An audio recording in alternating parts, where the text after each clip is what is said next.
The Polish Turnaround, How Donald Tusk Defeated 8 Years of PiS. In October 2023, millions of Polish citizens stood in freezing lines, some waiting until 3 in the morning just to cast a ballot. It was the highest voter turnout since the fall of communism in 1989. Why? Because for many voters, the very fabric of their democracy was on the line. Welcome back. Today we are unpacking one of the most dramatic political shifts in modern European history, the fall of Poland's right-wing populist government, Prawo i Sprawiedliwość, or Law and Justice, and the massive campaign led by Donald Tusk to bring Poland back to the European mainstream. To understand why this election was so crucial, we have to look at the 8 years prior. When PiS came to power in 2015, they won immense popularity through generous social welfare programs, like the famous 500-plus child benefit. But while they were handing out financial support, critics argue they were quietly dismantling the guardrails of Polish democracy. Over their 2 terms, PiS became entangled in a web of constitutional crises and scandals that alienated a massive portion of the public. Let's break down the biggest ones. First, the rule of law crisis. Almost immediately after taking power, PiS moved to capture the judicial system. They forced out independent judges, packed the Constitutional Tribunal with loyalists, and created a disciplinary chamber to punish judges who didn't fall in line. This wasn't just a domestic issue. It was a direct violation of European Union treaties. As a result, the EU froze billions of euros in post-COVID recovery funds meant for Poland, stating that the country was no longer a fully functioning democracy. Second, the takeover of public media. State-owned media, primarily the TVP network, is supposed to be politically neutral. Under PiS, it was transformed into a 24/7 taxpayer-funded propaganda arm for the ruling party. It routinely smeared opposition politicians, the LGBTQ+ community, and the European Union, creating a deeply polarized and toxic public debate. Third, the women's strike.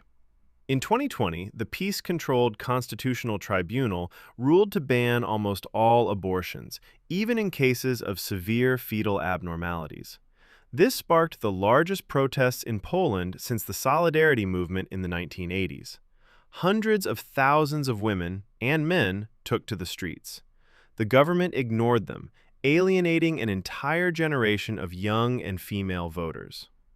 Fourth, the Pegasus spyware scandal. Often dubbed the Polish Watergate, it was revealed that the government used military-grade Pegasus spyware, software meant to track terrorists, to hack the phones of opposition leaders, prosecutors, and journalists. This included the campaign manager for the opposition during the 2019 elections, severely undermining the fairness of the democratic process. And finally, the 2023 visa scandal. Right before the critical 2023 election, a bombshell dropped. PiS had built its entire political brand on fierce anti-immigrant rhetoric, even building a wall on the Belarusian border.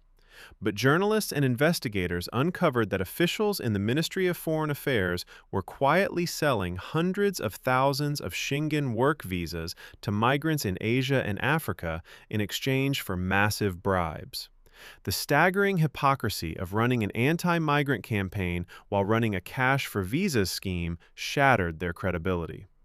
With the country polarized, isolated in Europe, and bleeding EU funds, the opposition needed a unifier. Enter Donald Tusk. Tusk wasn't a newcomer.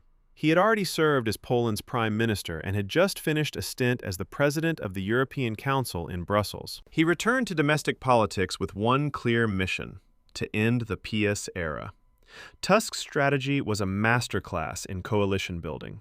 He knew his party, the Civic Coalition, couldn't do it alone. He fought to unite a fractured opposition, creating a tacit alliance with the centrist Third Way coalition and the left. They didn't agree on everything, but they agreed on one core goal: restoring the rule of law. Tusk campaigned tirelessly across the country, organizing massive rallies. The March of a Million Hearts in Warsaw became a turning point, visually proving that the anti-PiS movement had overwhelming momentum. His message was simple: Vote for us, and we will unlock the billions in frozen EU funds, depoliticize the courts, hold corrupt officials accountable, and restore women's rights. And the message worked. Fueled by unprecedented mobilization from women and young people who felt their futures were being stolen, the opposition coalition won a decisive majority in the parliament. Donald Tusk successfully formed a new government, but the fight is far from over.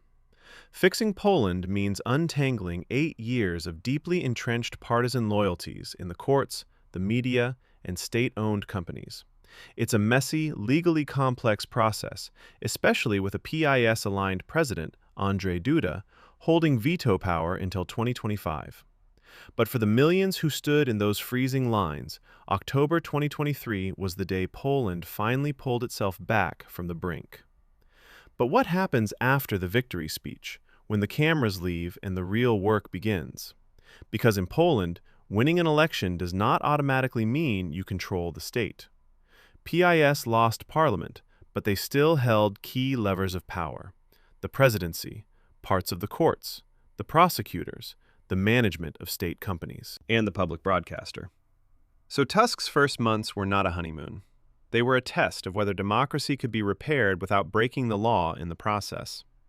Step 1 was money. Those frozen EU recovery funds were not just symbolic.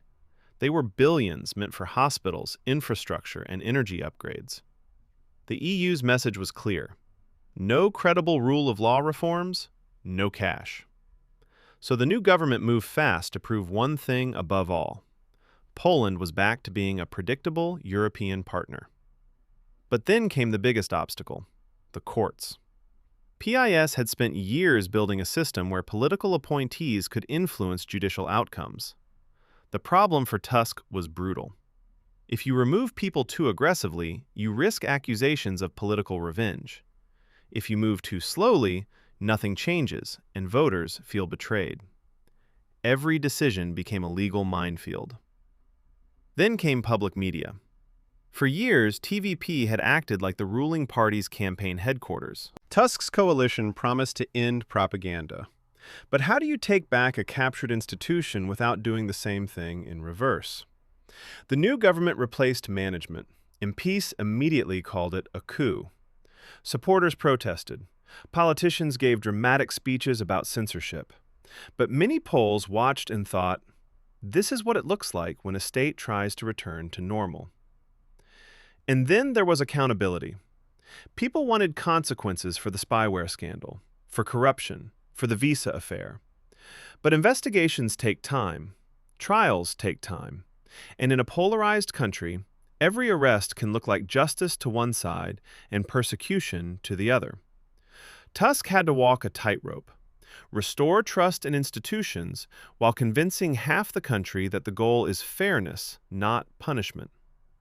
Now add the final complication: President Andrzej Duda. In Poland, the president can veto laws, and Duda was aligned with PiS. That meant even popular reforms could be blocked with one signature. So Tusk's government had to govern in two modes at once: do what can be done now, and prepare for what can only be done after the next presidential election. This is why the Polish turnaround is not a single moment. It is a long, grinding process of rebuilding the state piece by piece. And for many voters, the fear is simple. What if the system is still fragile enough that peace can come back? Because that is the lesson of the last 8 years. Democracy does not usually disappear overnight. It erodes slowly, through appointments, media pressure, legal loopholes, and exhaustion. Poland proved that voters can stop it. The question now is whether Poland can build protections strong enough that it does not happen again. So when you think about those people waiting in the cold until 3 in the morning, remember what they were really voting for. Not just a new prime minister, but a chance to make the democracy harder to break.